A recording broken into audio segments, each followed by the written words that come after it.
This is the cost of war. The presentation is going to use game theory to analyze and model two deciding battles in the First World War. To begin, we have a quote from Kaiser Wilhelm. Kaiser Wilhelm was the emperor or king or Kaiser at the beginning and during the war for Germany. World War I, also known as the War to End All Wars, was fought from 1914 to 1918. It involved nearly 30 countries and was fought on many different fronts, including the Western Front in France, Eastern Front in Russia, and in the Middle East. Now, what helped cause the war were these strong alliances between empires and bloodlines, as well as governments, as well as the assassination of Franz Ferdinand.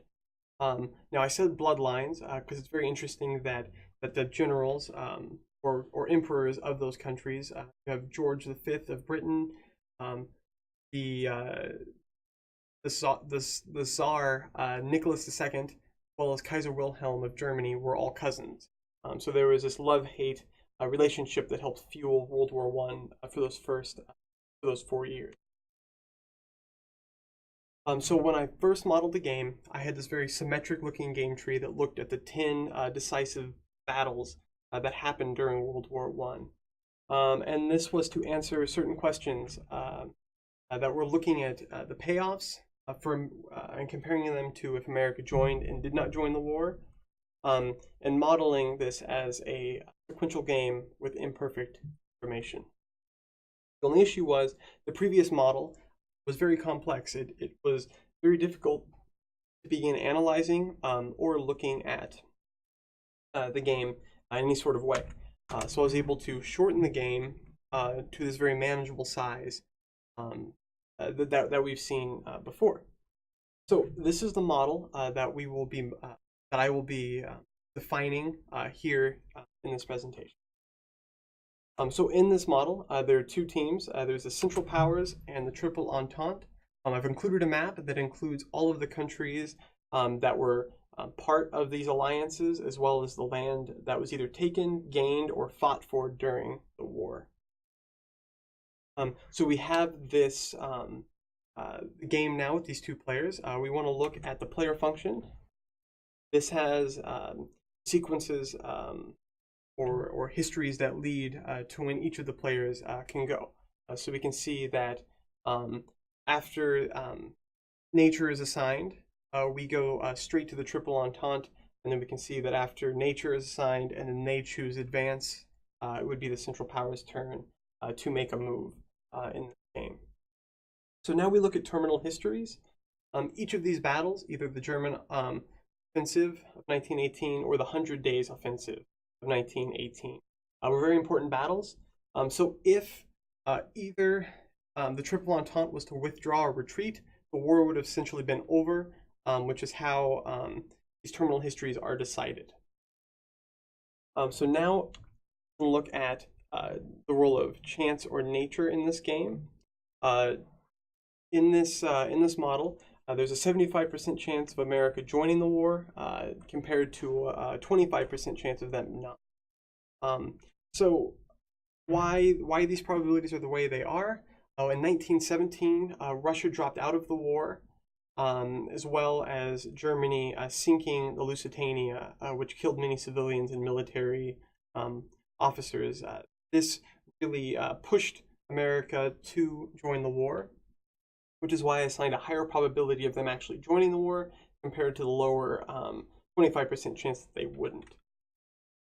So in this model, we want to look at preferences.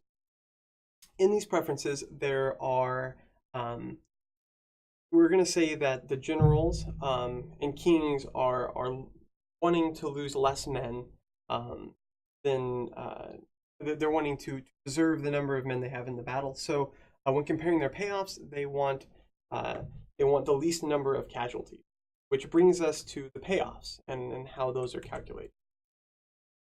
So in this spreadsheet here, we have an estimated number of Allied soldiers, and we'll look at the 100 Days offensive in this example here. There was about 6.5 million soldiers in this battle, and about 1 million casualties for the Allies. So to calculate this survival rate, I took the total number of soldiers and subtracted it from the one's military deaths, and then divided by the total amount. So in this game, we're looking just at military casualties and not at civilian casualties, or flu or any sort of epidemic in that sense. Only the military casualties. So to calculate the withdraw, we've said that if one of the alliances was to withdraw, that they would essentially end the war, but there would still be some fighting. To calculate those, I took the casualty rate and divided that by 2, and then went ahead and calculated that survival rate, doing the same thing there. So now we have the imperfect information. In this game, neither the Triple Entente or the Central Powers can tell if America is in the war or not in the war. So this gives us an information partition, as you can see there on the board, and this will help describe and explain how these payoffs on the right side of the game tree were calculated. Here we have the previous spreadsheet. It has the total number of allies, again, which is 6.5 million for the 100 Days Offensive, with the casualties, but the assumption that they don't know the difference between America joining or not joining, I'm using the assumption that the casualties would have remained the same. So to calculate that, I would simply subtract the number of US soldiers that were in that battle, and then find the survival rate or the payoff the same way. So in this problem, there was roughly 1.9 million US soldiers, so subtracting that from the total amount gives a new payoff, or an estimated payoff of what would have happened maybe if America wouldn't have joined the war. So now we have our game completely defined. First thing we want to do is we want to look at pure strategy Nash Equilibria.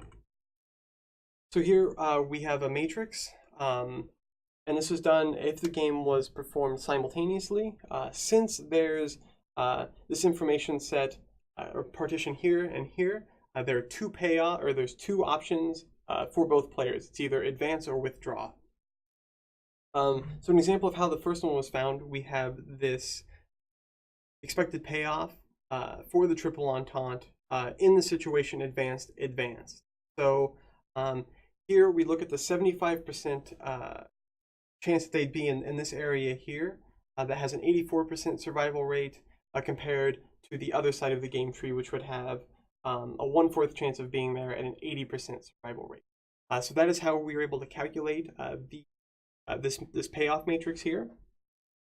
And so if we're able to check for pure strategy Nash Equilibria, we end up finding 2. We find withdraw, and also withdraw and advance. These 2 are very interesting scenarios. If the Triple Entente was to withdraw in this model, here we have withdraw, or the first a part of the ordered pair being the Triple Entente, and the second being the Central Powers. So in this case scenario with withdraw advance, we would see the Triple Entente move out of the war, and Germany advance. So this would have been a very different outcome in the war for sure, with the Triple Entente backing out of the war. And then the other one would also be a very different outcome. That one is withdraw. So in this scenario, both the Triple Entente and the Allies and Central Powers would withdraw from the war, which would probably turn more into a political war than it would a military. So after looking at pure strategy Nash Equilibria, we wanted to look at perfect Bayesian equilibrium. So here we have behavioral strategies, which I've defined up here at this part of the PowerPoint here. The sigma sub 1 is dealing with the behavioral strategy for the Triple Entente. This is made up of the probability of them choosing advance and the probability of them choosing withdraw. Now, there are a set of beliefs in this game. Here we have a belief that matches that of nature. So the Triple Entente did work pretty closely with America before they even joined. So I assigned them a 75% chance of being in this world compared to a 25% chance of them not. Them working closely with America, it seemed that they would have a better say whether they join or not. For Germany, there was no knowledge of that, so the belief was Q and 1 minus Q there.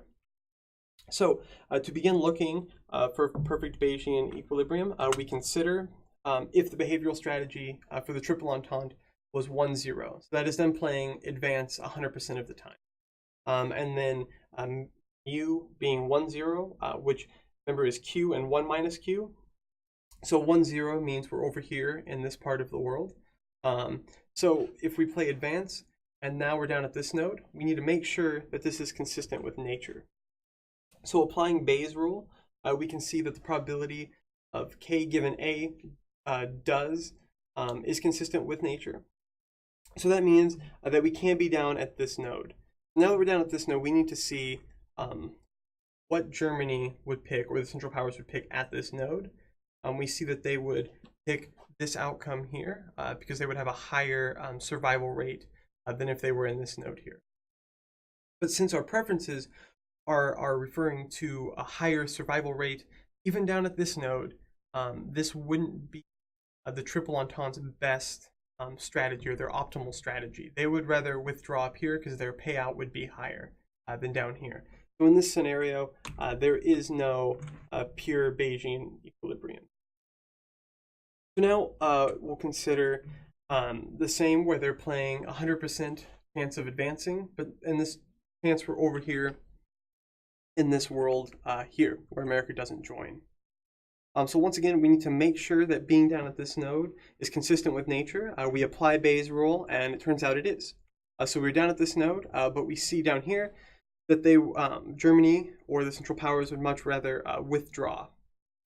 So choosing this node down here at a 74% survival rate, that would be their best response, but we can see that for the triple entente that they would much rather withdraw earlier on and get a higher percentage rate. So once again, this isn't a PBE or perfect Bayesian equilibrium. So one more, we've looked at probability or the behavioral strategy of them picking advance. Now let's look at if the triple entente was to play withdraw. In this scenario, the war would have ended at this node here. So the Central Powers wouldn't be able to make a decision here with this next node or the next. So here we don't have to see if it's consistent with nature since there is no, Germany does not have the option to play at this node because it would end here. In this case, these would be a perfect Bayesian equilibrium because the payouts here are higher than down there.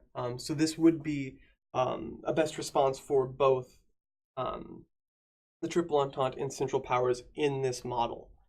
Once again, this outcome would look very different, and it would be interesting to see what would have happened if the war would have ended that 2 or 3 months earlier before the German offensive. So in conclusion, we looked at the PBE. We also looked at the pure strategy Nash Equilibria and what that might have entailed. The loss of life in World War I was devastating, as well as the irony of it being called the war to end all war, because it sadly led the way for World War II, as well as conflicts in the Middle East.